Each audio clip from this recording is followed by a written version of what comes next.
Esta silla es muy incómoda, no lo voy a decir en video porque van a pensar que estoy buscando canje y eso no es así. ¡Ey!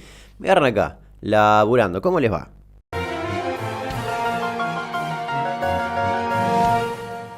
Año 1974, Patricia Hearst era nieta de William Randolph Hearst, un multimillonario mega magnate y miembro de una de las familias más importantes de Estados Unidos. Y al contrario de lo que imponían los mandatos familiares, Patricia se empezó a enamorar de su profesor de guitarra, un vago medio hipón con ideales bastante distintos a los de la familia. Era un poco más de izquierda. El 4 de febrero de 1974, mientras Patricia estaba justamente en el departamento de su novio, ingresaron violentamente al lugar dos hombres y una mujer que golpearon al novio de Patricia y a ella la secuestraron. La encerraron en el baúl de un auto, la llevaron a un misterioso lugar, le vendaron los ojos, le ataron las manos y la metieron adentro de un ropero. Al otro día todos los medios hablaban de eso, habían secuestrado a la nieta de uno de los empresarios más importantes de Estados Unidos y su foto estaba en todas las tapas de los diarios. Y pasaron unos días hasta que una organización guerrillera de izquierda llamada el Ejército Simbionés de Liberación se adjudicó el secuestro y dio a conocer las condiciones para liberar a Patty. En primer lugar, querían que la policía libere a dos miembros de esta organización que estaban presos hace ya varios meses. Y por otro lado, le pedían al padre de Patricia que done $70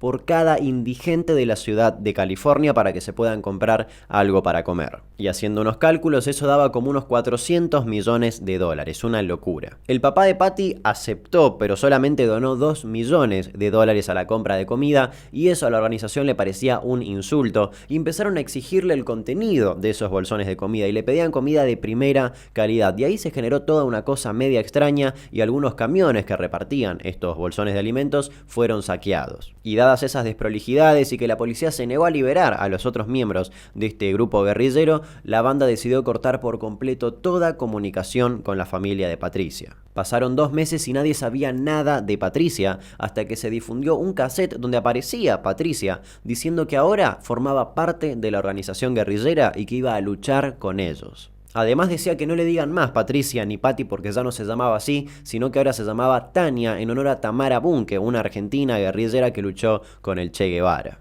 Y toda esta grabación, que algunos pensaban que era falsa, se confirmó cuando se difundió una fotografía de Patricia, o mejor dicho ahora Tania, con ropa de combate, una ametralladora y una bandera de la organización a sus espaldas. Y todos quedaron medio sin entender nada, cómo era posible que una piba que la habían secuestrado ahora se dé vuelta por completo y hasta luche con sus secuestradores. Y cuando la gente todavía estaba intentando entender todo esto que había pasado, pasó algo increíble. El 15 de abril de 1974, un grupo de personas entró a un banco a robar y se llevaron $20.000 e hirieron a 2 clientes. Y cuando la policía vio las grabaciones de las cámaras de seguridad, se percataron de que una de las asaltantes era Patty, o Tania. Y a partir de ese momento todo se fue al carajo, ya nadie tenía compasión por Patty, sino que la veían como una delincuente más. La policía empezó a buscarla intensamente y repito, todo esto en un lapso de 2 meses. Y ahí empezó a pasar lo que pasa cada vez que la policía dice que están buscando intensamente a alguien y que hay una recompensa o algo similar.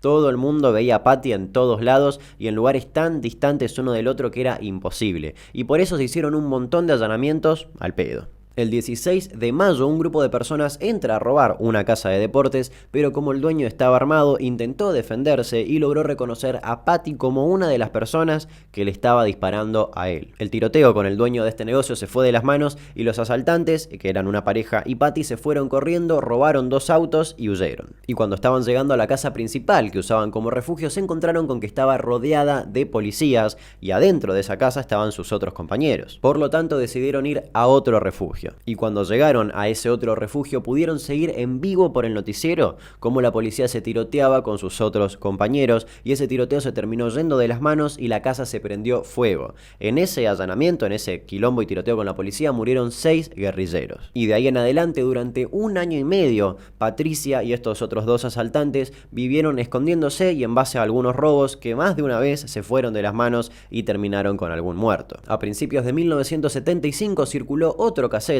donde Patty se lamentaba por la muerte de uno de los hombres que estaba dentro de la casa que se prendió fuego y le declaraba amor eterno.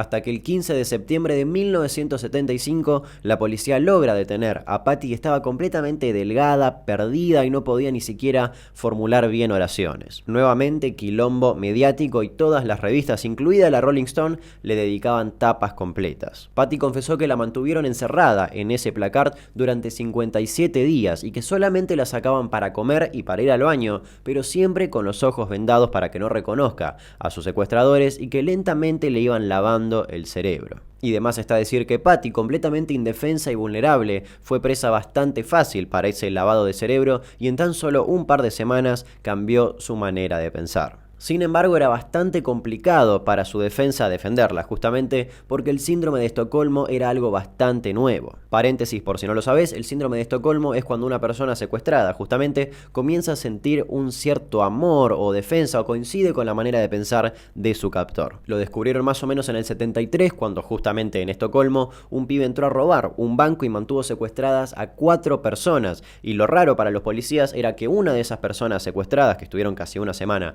ahí adentro, empezó a defender a este pibe y no quería que la policía le haga daño. Y tiempo después, el psiquiatra Nils Beckroth, o algo así, lo definió como el síndrome de Estocolmo, y en el 75 todavía no era tan conocido. Retomando con la historia, en 1975 la gente veía esto con otros ojos. A Patty no la veían como una víctima que había sido secuestrada, golpeada, torturada y a quien le lavaron el cerebro, sino que la veían como una delincuente más. A pesar de que los psiquiatras y forenses que la habían analizado dijeron que tenía amnesia severa respecto a su vida pasada antes del secuestro.